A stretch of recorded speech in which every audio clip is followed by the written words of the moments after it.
Le mec, pour éviter un ours brun sur la route, donne un coup de volant sans réfléchir, et se retrouve meurtrier de 2 personnes, parce que la route est couverte de neige et ça glisse grave. La voiture part en vrille et percute un rocher, sauf qu'une femme était accroupie derrière pour faire pipi, et le drame arrive.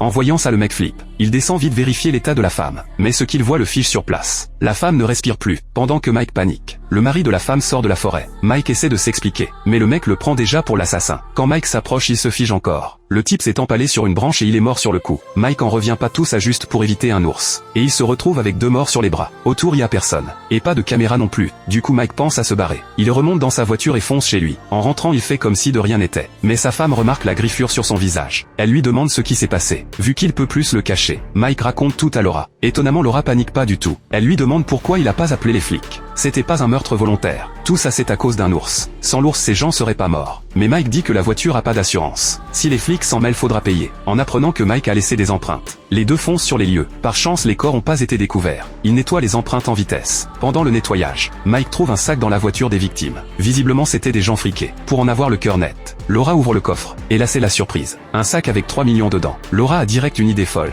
Les propriétaires du fric sont morts. S'ils font disparaître les corps, tout l'argent est pour eux. Sauf que Mike galère avec le mec empalé sur la branche. Heureusement Laura va chercher une tronçonneuse dans la voiture. Très vite il ramène les 2 corps chez eux. En comptant les billets, Mike découvre un flingue dans le sac. Il le prend pour vérifier. Et la gâchette part toute seule.